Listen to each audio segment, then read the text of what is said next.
Oh, oh, we're live.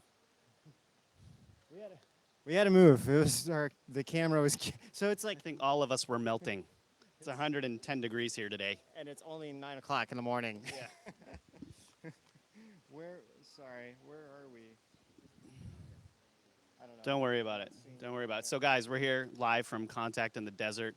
Lots of mind blowing stuff has been happening over the last couple of days. We've interviewed so many people with different stories. Weird. So right now, like, you're not really seeing too many people because most people are in most of the talks that are going on, or just sleeping in and coming later. Because there wasn't that many people this morning. I think everyone had a really crazy late night I was last going to night. say everyone was partying last night, it seemed. Yeah, I saw a bunch of people at the bar actually last night as we were leaving, like around midnight. Yeah, I mean, a bunch of the like speakers and stuff were all partying at the bar. yeah. So, yeah, I mean, right now we just got done watching Emery Smith, which was amazing. Ridiculous. I mean, some of the stuff that this guy has experienced. I've watched I'd say almost all of his stuff on Cosmic Disclosure, right? But I'm sorry. Oh, cool. What's up, Maury boy? Yeah. So I've watched most of his stuff, and I can tell you that like every time he speaks, just something. It's like something new and stuff you didn't know about, and weird scientific experiments going on, and all kinds of all over the world. And I mean, today he was talking about some kind of like clone army that he's seen evidence of in Australia. Like that's where they're in it. And then there was this part about it takes a year to organically grow a clone, Yeah. right? Like they can either 3D print it or they can organically grow it. Well, and if they grow it, they have to train it for 3 years. So they have to like train it how to tie a shoe, how to do all this stuff. And he was saying actually that some of the things that what we assume as like mind control, that maybe an anchor is talking and they stop talking or something like that. He says a lot of We've all seen the YouTube Yeah. videos. So he said a lot of times those are actually clones, not like mind control. The other thing he said that you can actually, I haven't looked this up yet, but he said CNN made this mistake. Well, not CNN made a mistake, but they caught it, the mistake, that there was a general at the UN who's actually a clone. And he said there's like 3 or 4 of them, and they literally work together. And at one time at the UN, he was at 2 places at the same time, and CNN was live, and they caught him on live at 2 different places at the same time. And they just said it was some kind of, like, CNN didn't even understand what was going on. They were just like, oh, it's some kind of mistake or whatever, or something like Well, that. he even mentioned that most people think that it's that they have portal technology so that they can just like they can basically walk through a portal and appear somewhere else. And he's like, but no, it's just that there's clones of these guys. Oh, that's what they said. They said it was maybe some kind of portal technology, but it's actually just clones, yeah. Well, and knowing CNN, they joked about it and probably made fun of it because it's CNN. That's for sure. Not trust CNN at all.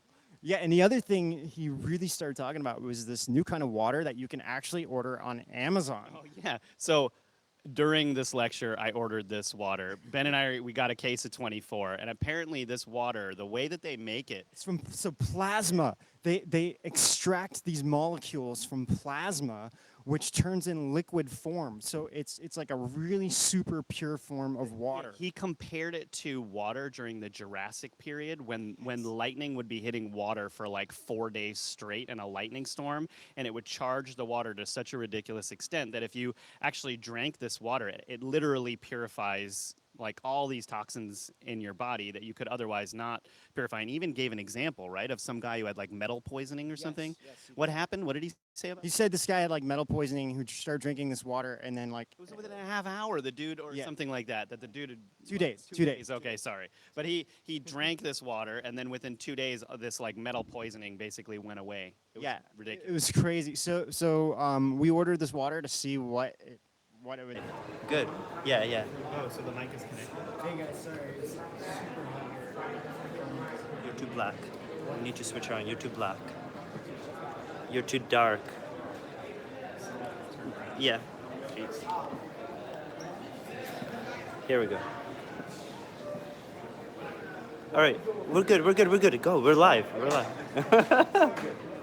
We'll walk around. We'll take him outside. We'll take him out. Yeah, yeah.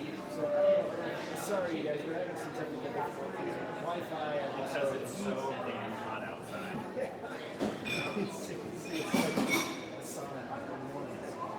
I forget what we were talking about. Oh, we were talking about the water. Oh yeah. water during the Jurassic period that basically like their light was going through the water, so it would like charge the water in a really interesting way. So they're actually finding a way to make this water. They say they cannot hear. Can you check your microphone? Mic is on. I think it's because that's not Dude, plugged you in. don't have anything plugged in, man. Can you hear us now, guys? Everything good? Should be fine. Yeah, can you hear us, guys? Okay, so all good? It's not on. Luba just messaged. Luba's on live. Luba's one of our designers, guys. She's awesome. Yeah, part time. She does all the thumbnails, a lot of them. But yeah, anyway, so 1/4 of this. Okay, great. So 1/4 of this water, just drinking 1/4 of it, is equivalent to drinking a whole 16 bottle water. 16, 1/10, 1/10. That's great. 1/10 of it is equivalent to drinking a whole bottle of water. Like it's more hydrating, and I guess whatever it is that's inside of the water basically purifies your body. I'm not sure how much of that you caught. What the heck? What the heck was the name of it? It was like It's watt. It's like watta or something. yeah, like watt, like watts, as in like energy watts, like water. Yeah. Yeah, right. So Rob's gonna find it, but while Rob's finding that, so kind of getting back to, I mean, we talked to Dr. Robert Schock, who is here it is. What is it?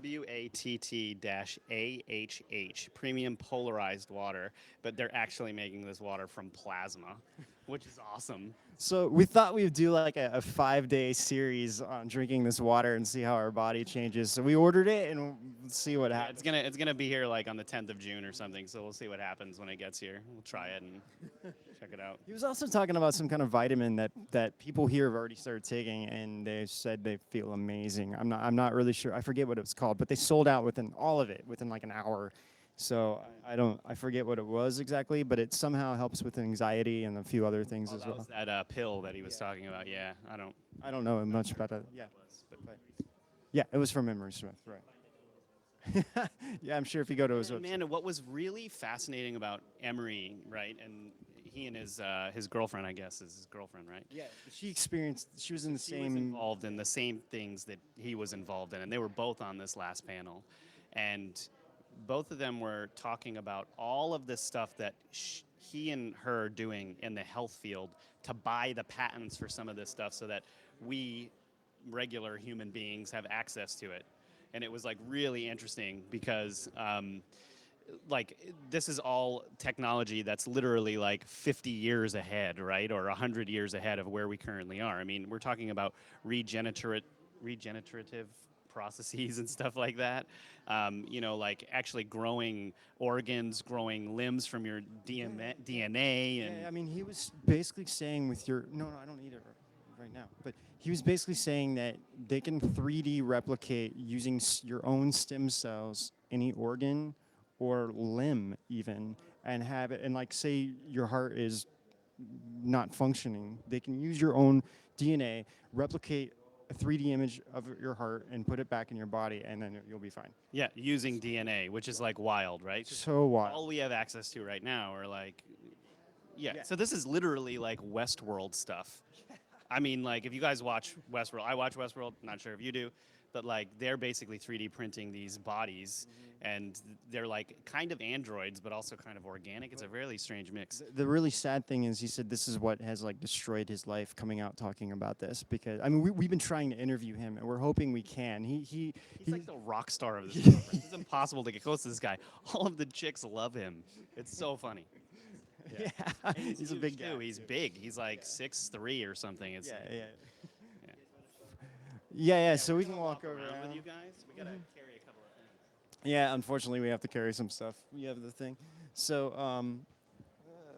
where should we go? Watch out, Dan. Okay. So here's all the Gaia guys.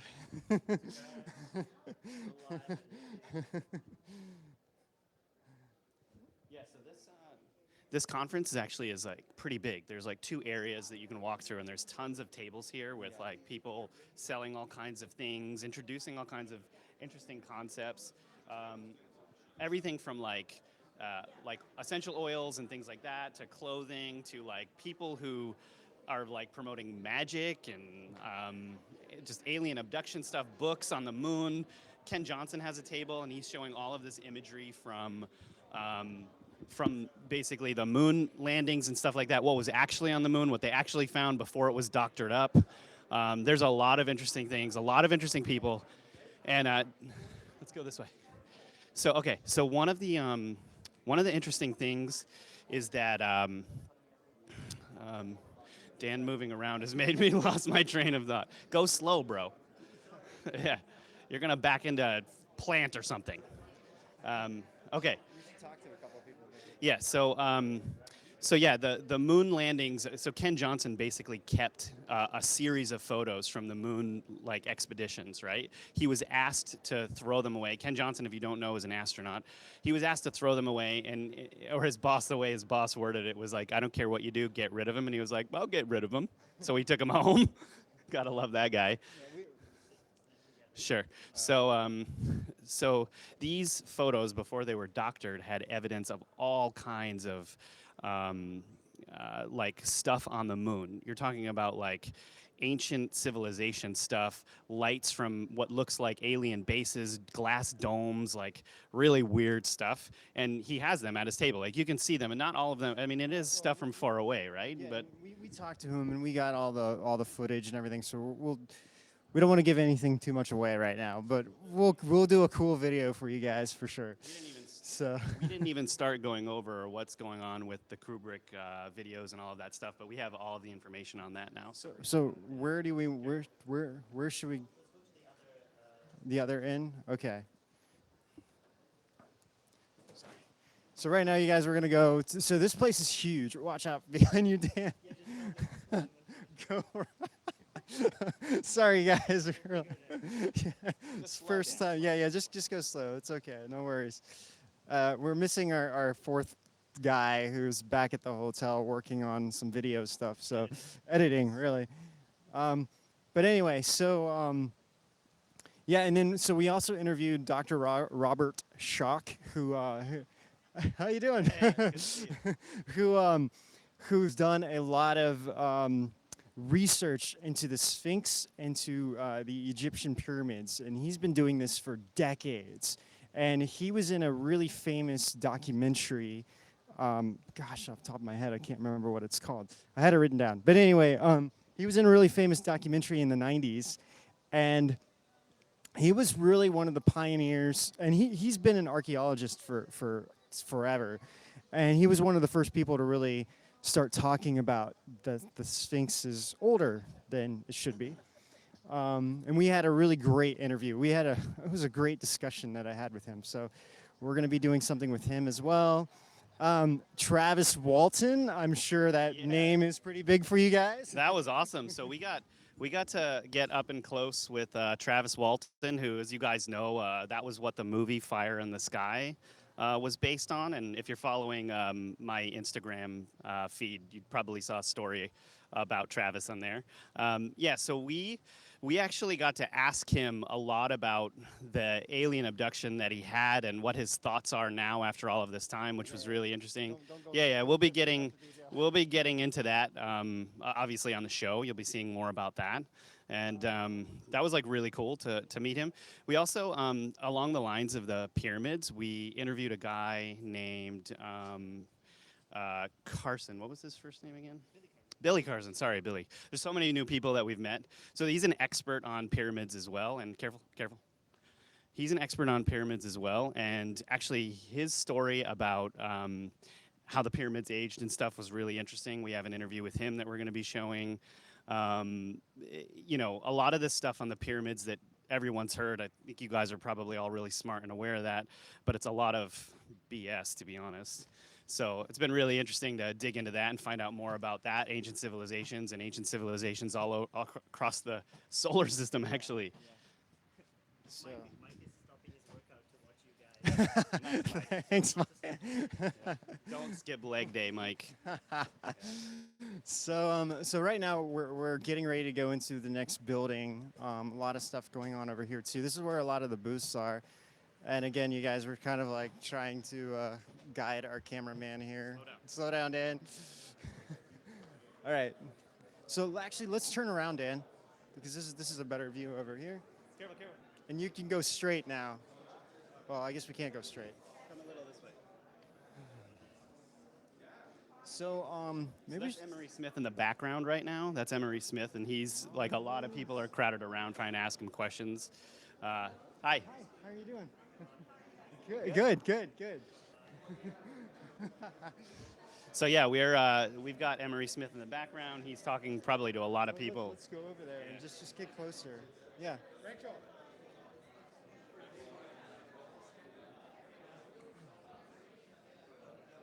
Yeah. I don't know if you guys can see him, but there he is back there. He's looking all schmick today. He's got a suit on. Yesterday he had a bulletproof vest. Yesterday he was in boots, shorts, and just had a bulletproof vest on. Yeah, no shirts, bulletproof vest. Because I don't know, maybe he's been having threats or something, but it was Yeah, hilarious. he said he's been having a rough time Yeah. with things. Coming out and talking about this kind of technology and the healing technology, he said he's never been more threatened with anything, any other topic that he's been covering. He's like, you want to talk about ETs, fine, talk about ETs. But as soon as he starts talking about the healing aspects of stuff, it's like his whole life it was taken from him. So he said he's kind of going through a really rough period, but he said He was saying he even had to room with David Wilcox for a while. I guess they were roommates. It's actually a really funny story. Them talking about having to live together and stuff. Yeah. yeah. Anyway, So it's been really interesting here, and we're definitely like we've been blown away by how many people there are and everything that's been going on. Yeah. yeah, for sure. Maybe we can leave our stuff in the corner over here. Well, okay. Well, I don't know. Just hang on. Okay. Yeah, that's what we can see. Oh, do you guys have any questions that you would like? Yeah. Well, I don't know if we'll be able to talk to him or not. I mean, it might be a while. He's not. He might not. He might be. Like to be fair, he might be uncomfortable with that. So. Yeah, I know. Maybe not. So. Yeah. But anyway. So yeah, more. I guess what we're gonna do is today, especially, we've got a bunch more lectures that we're gonna be doing.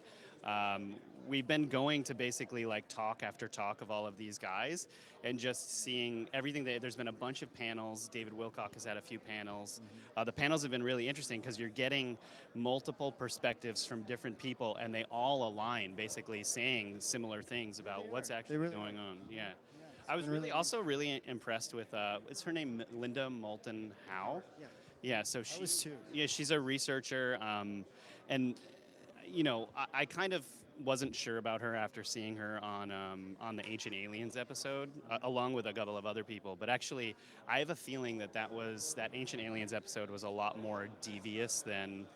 Well, even David Wilcock was talking because he's like a consultant for the show, and he was even saying how he didn't know that any of this was going to go on. They were going to put Podesta on or anything else. So he was a little upset, or not a little. He was very upset. Like most of them were, because all of them just thought they were being interviewed about like random UFO stuff. Well, they've all been a part of the show for a long time. And you know, as David pointed out, like that show is the most influential show on television about all of this weird paranormal activity, right? And so a lot of them have stakes in the show, or some of them are even producers, and then all of a sudden you have John Podesta, right? Hey, Radio Face, what's up, man? Yeah, I'm pretty sure he did. But yeah, so a lot of them, you know, they've been involved in that show for a really long time, and it came to a shock to all of them that Podesta would be on, like for 20 minutes, like the first 20 minutes or whatever of the show. So, yeah, really been really interesting. What? No, sorry, we don't want to get anyone live, take them off guard, really. I think it's better if we don't do that. Not everyone's comfortable with that, so we'll be a lot more gentle with everyone.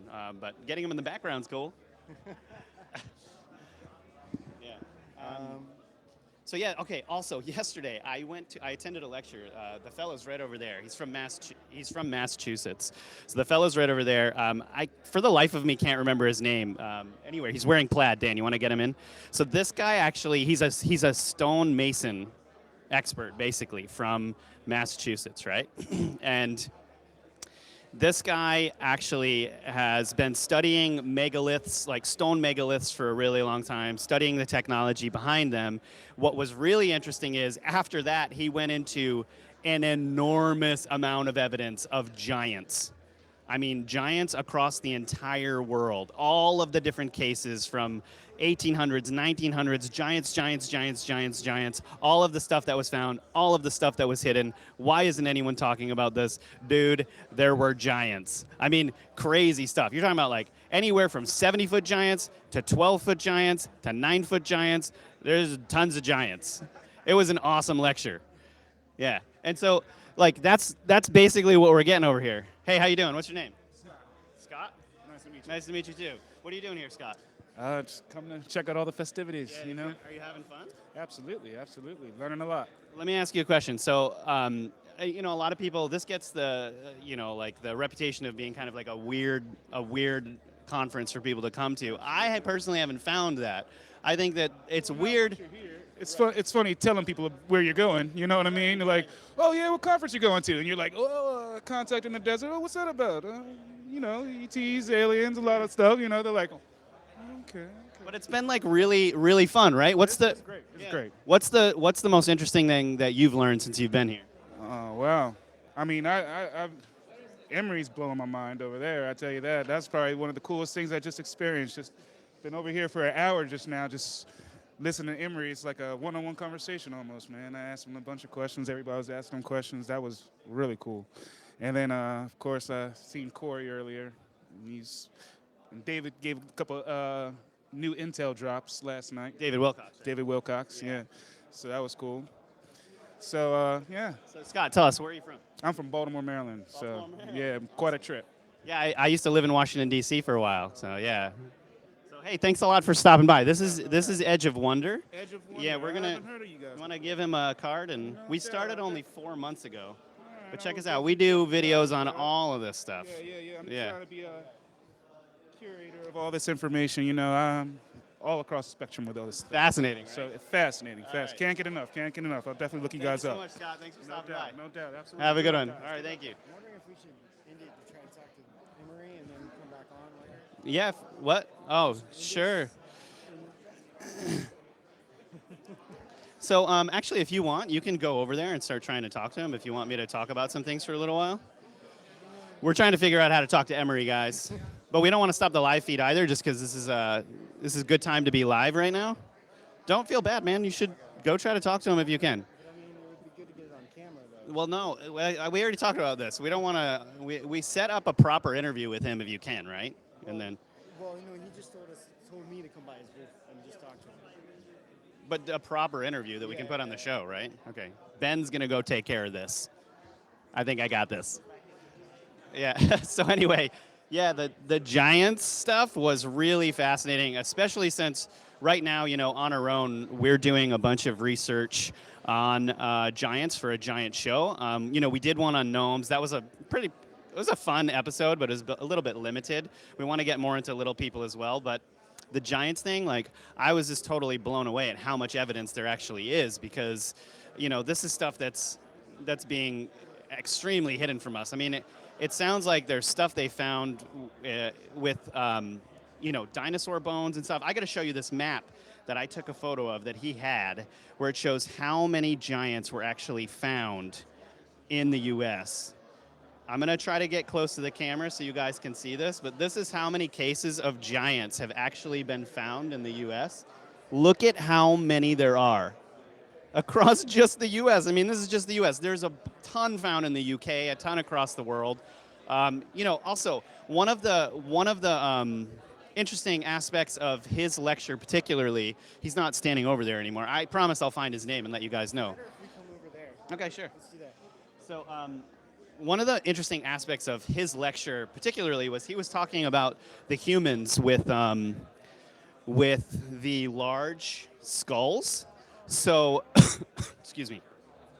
These are the humans that, like, you know, a lot of people talk about are connected to the Anunnaki, or, you know, like Akhenaten from Egypt and all of that stuff. We were going over that. We were going over what these beings, he went over a little bit of what these beings were doing and all of the different evidences of these skulls, these elongated skulls being found all over the world. So that was actually a really fun lecture to go to. And we're going to actually have a whole show just on giants and show you more of this stuff. So you make sure you check that out when we do. Well, no. Well, I was just gonna. It's okay. So, his name was Jim.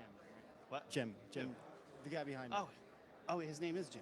Yeah. Okay, awesome. His name's Jim. So we're gonna see if we can talk to him for a second when he gets done talking, and talk about some giants. Yeah. Be pretty cool. He's an awesome dude. Really funny guy. Actually, there was what I was really actually one of the things I was super impressed with about the people at this conference, especially the speakers, is how much they work on themselves. Like they're really good people. Like they go out of their way to help other people all the time. They're really spreading a message of like being more compassionate to other people, and they actually they show it in their actions, and that's just like something that should be celebrated. I mean, anyone like, okay, him for instance, he was telling us a lot of stories about like, kids that he's adopted because they had issues, and I mean, like, it's just really impressive how good these people are. So, yeah.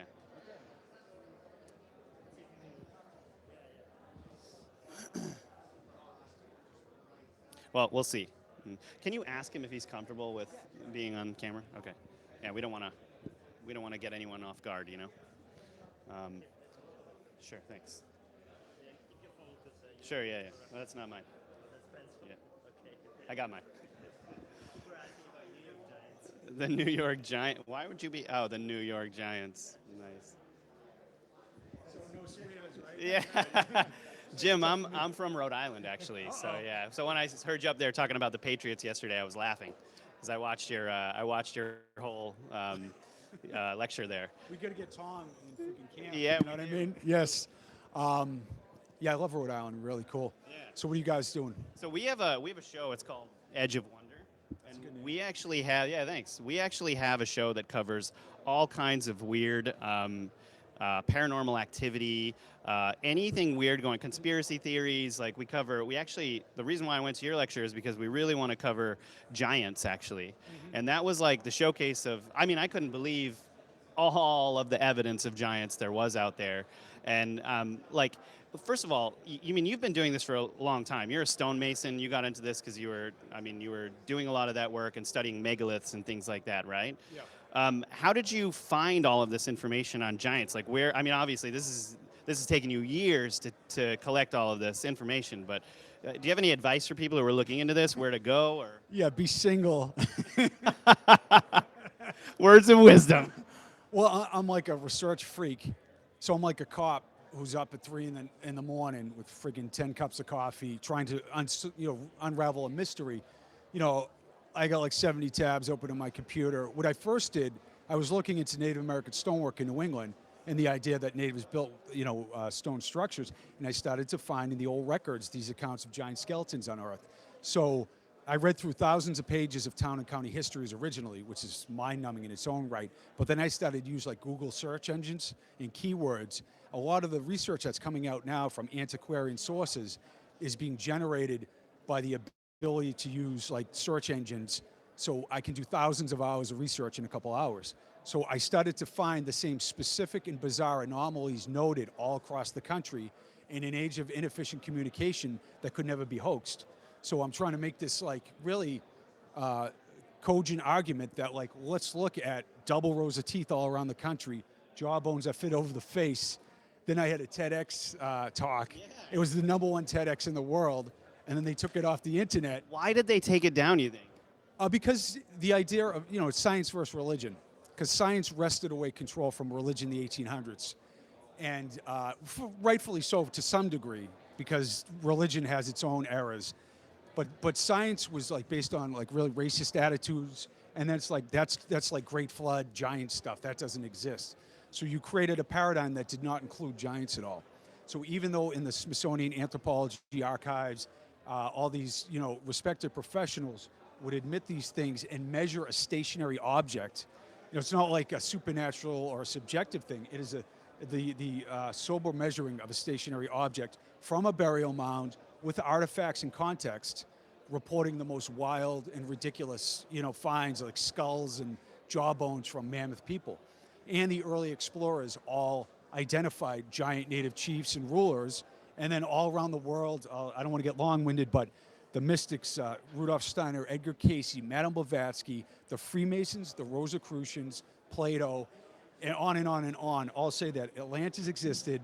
They were giants and little people in their population, and these androgynous beings basically birthed and it's like, what do you want, acid? What does that even mean? But all these sources are saying the same thing. Right. So giants exist as a reality and myth and legend all around the world. It's screwed up in like isolated Pacific Islands too.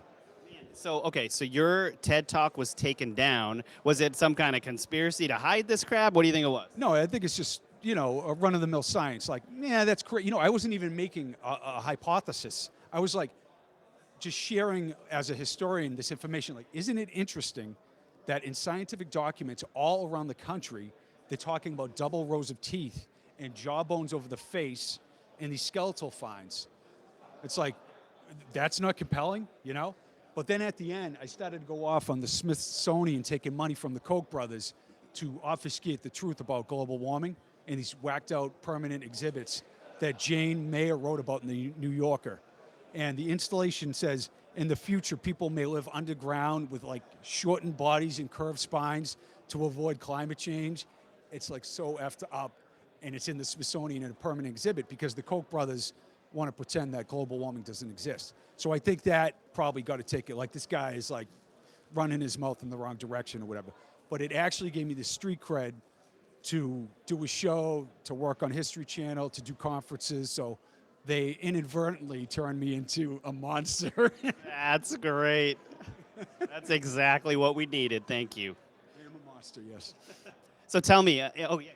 I was going to say, did you see that panel yesterday? Which one? With Giorgio and Robert Schock and Missed that one. oh my God, you got to watch the video of it. Okay. It was like Schock was talking about the lost records of Edgar Cayce and the archetype of Indiana Jones, and it was like the best movie in human history. No, you got to watch it. It's like off the charts. Awesome. We'll be getting that DVD and telling you about that, guys. Okay, so let me ask you a question. In all of your research, what are the largest humans that you've found? Like, what are the largest giants that you found in your studies? Yeah, well, we've compiled about over, I'd say about 1,200 accounts of 7-foot and taller skeletons, mainly from archaeological records. A lot of them are town and county histories. It's like the giant was unearthed, it was on display, the town was abuzz, the largest man in town put the jawbone over his face, and he could get his hands through it. Yes, over in our book, over and over again, it says it's the same report, sober reports of the measurement of a stationary object. So a lot fall in that range of like the royal class of the Adena people, the mound builder people in the western part, the eastern part of the country. But we found bizarre accounts from like 14 feet, 18 feet, around Stonehenge, 14 feet 10, 9'4". And these reports are on Europe too, jawbone over the face. It's utterly stunning. I can't get around that one most of all, the jawbone over the face, because you can't fake it. And everybody is saying it all throughout history and time and these archaeological records. And all these explorers are reporting the same thing. So up to 18 feet, we have accounts in our book, So are these, now some of these skulls are like normal human skulls, just huge, and then some of them have these like elongated skulls, and people say that these are a part of these different races, things like that. What's your perspective on that? There's certainly a mystery because Brian Forrest is giving a talk right now, and they just concluded the DNA analysis of the Paracas skulls, the elongated ones. It cost like $100,000 for them to do, and those results are out. I don't know them yet. I think everybody around the world elongates their skulls, these indigenous people. Isolated Pacific Islands, Sonora, Mexico, France. So what are you trying to convey? Are you going to you have a kid? No. Yeah, when you have a kid, you think you're going to elongate his skull like little Timmy? Why would you do such a bizarre thing to a child? But the Adena people, the giants of Eastern America, the royal class, the males were over 7 foot tall, the females were over 6 foot tall. They elongated their skulls. So it's like they're trying to emulate some divine being or some other race, no question about it. And you see with Akhenaten and everything. So just like 6 fingers and 6 toes, which you find all, like the giant of Gath had 6 fingers and toes in the Bible. Edgar Cayce talks about it, and you find it all around the world. That's part of my talk. Isolated Pacific Islands, Australia, giant beings with 6 fingers and 6 toes. It is everywhere, associated with accounts of like these divine beings restarting civilization after a flood. So it isn't like, oh, this is a cool myth or legend. It's embedded in everything, all these statues, iconography, religious documents. And to get back to your point, I believe skull elongation is a part of that story of the emulation of some beings who genetically engineered the weird Homo sapiens that we are. I think evolution is real. Australopithecines to the Homo erectus, the Homo genus, Homo erectus. But somebody took genetic material and created what we are today. I really believe that. And I'll quickly say, Crick and Watson, who sequenced the DNA genome, I think it was Watson or Crick who said that he believed extraterrestrials created us. And he said, when you look at the human genome, it is so complex to believe it occurred through this slow evolution is like a tornado hitting a junkyard and creating a 747. So that's a sober professional is saying that. Crazy. I see too, you know? Okay, so before we let you go, I just want to talk about your book really quick. You mind if I grab it? So, yeah, what's your website, and tell us a little bit about your book. I work with Cambridge Analytica. I'm on website. No. I'm on Facebook, and we have 2 sites, Giants on Record and Search for the Lost Giants. That's a page of the show we did. So you can get it on Amazon. You know, I think it's really good. It's well researched. There's not a lot of conjecture and speculation. It's just like hard facts mixed with, like, we've talked to a lot of Native American elders. I've done like ayahuasca ceremonies around the world. I've talked to wisdom keepers, and they're all telling the same story of not only giants, but little people, the lost world, the great flood, the specificity and ubiquitousness of this mystery is compelling to anyone with an open mind. And although I do believe it, the only case I'm making, it's worthy of further investigation. And any like sober and rational person would say that, especially if they read the book. Yeah, absolutely. Thank you so much. Really appreciate you taking some time with us. Actually, let me ask you one more question, just as final. Okay, you must have come into contact with a lot of friends too, who you're discussing these things with. Who else is aside from your book and what you're talking about? Who's good to talk to or to research, just for people out there? Michael Tellinger from South Africa.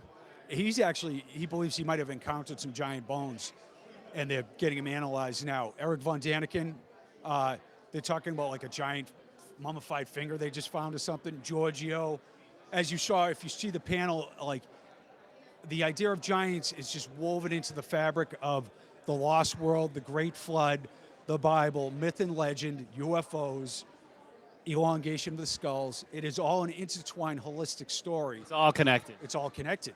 So I'd say any of those dudes, Hugh Newman, of course, my co-author, he's brilliant. You grab any of those people, and if they have the time, they'd probably tell you some corroborative understanding of what I'm saying. Awesome, guys. Thank you so much for your time. Yeah, and we'll come over and talk to you later. So you're a Pats fan? Well, of course I am. Yeah, I really want to see the season. Like Gronk getting back. I think the Pats are going to kick ass this year. I really do. I think so too. And they're going to take down Philly and that lineman who's been running his mouth. You know what I mean? So exactly. And for all of you people who aren't Pats fans, think about that. I'm sorry. I know you must hate me. No.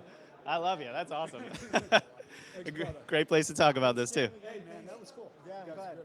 Okay, yeah. Let me do something real quick. So, hey guys, come over here, I guess.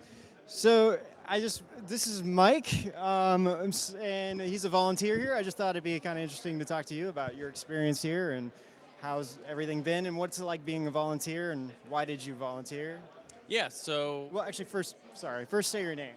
hi, my name is Mike. So yeah, it was my first convention. It's my first time volunteering in something like this too. But when I work at events, I think it's the best way to kind of get involved and understand how these things work and meet people. Obviously, I'm it's just there's a lot of subjects here. Obviously, the convention covers, but there are a lot of things that I've been interested in for a long, long time.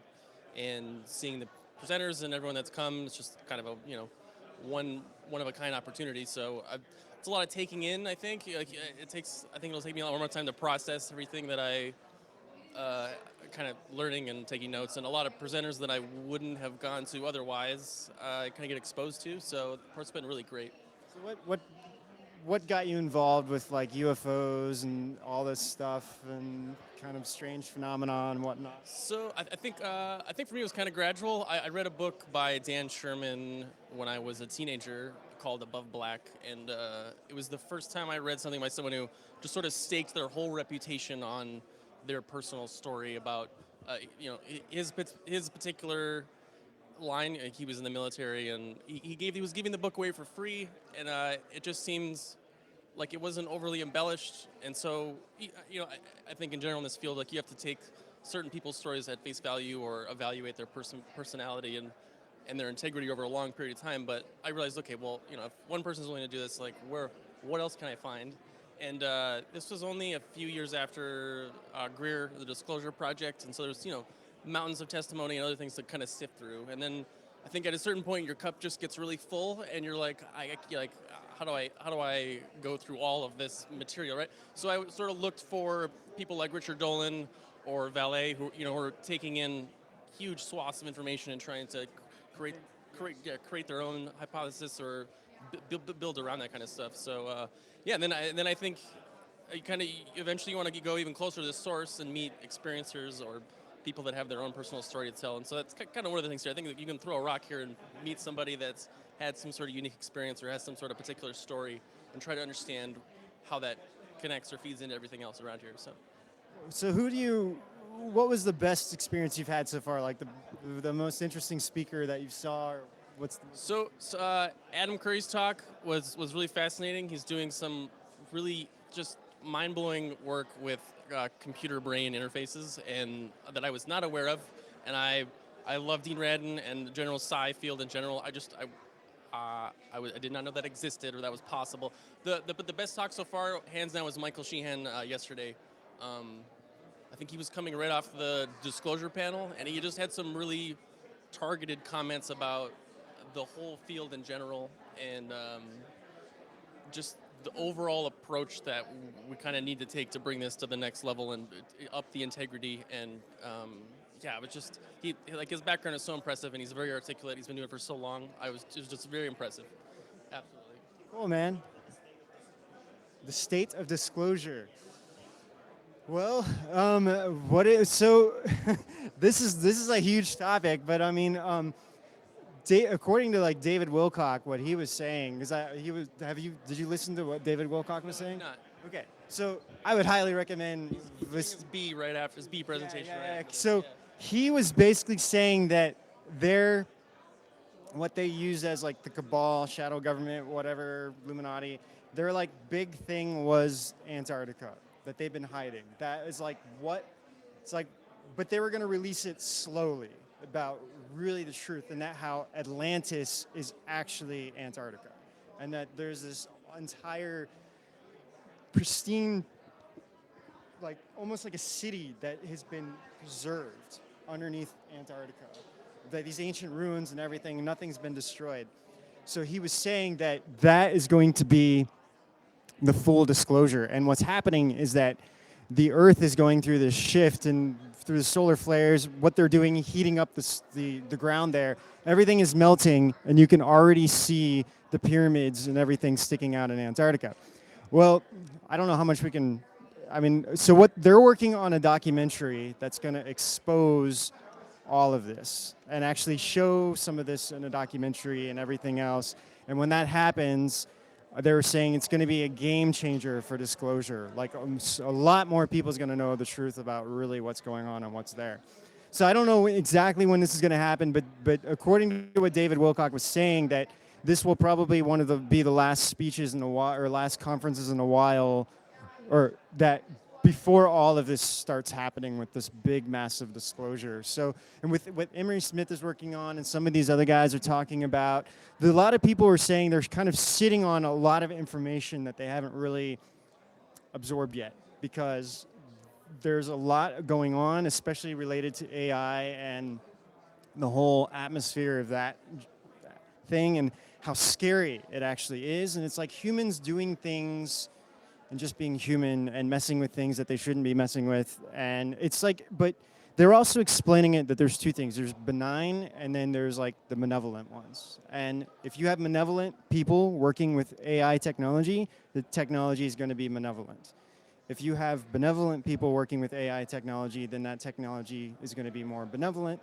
So it's like, so they're trying not to get this kind of technology into the wrong hands. And that's kind of the current situation from, in a nutshell, very short nutshell of what I've heard about how, where we are kind of with disclosure.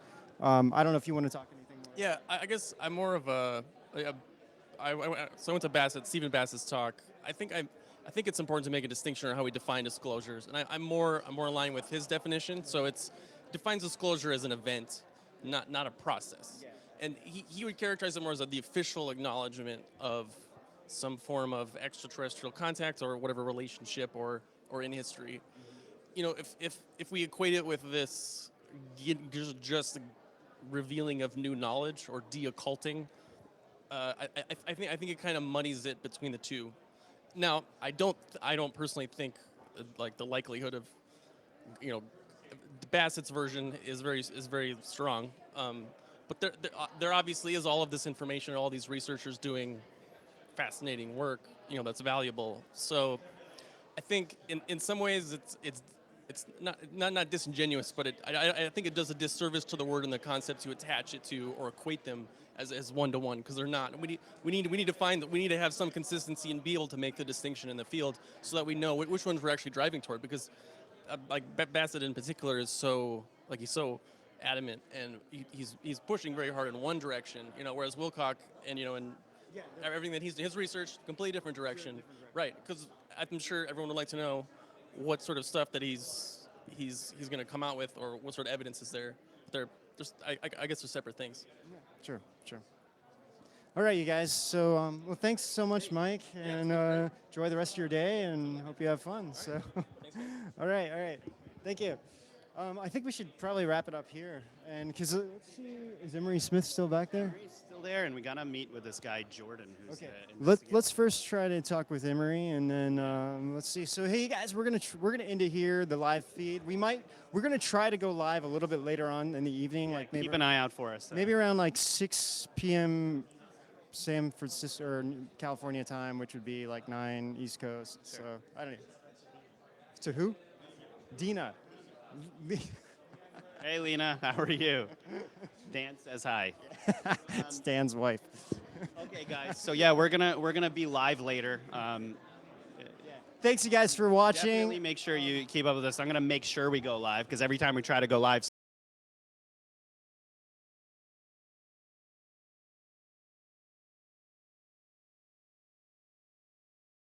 Until next time, We'll see you guys out. on the edge.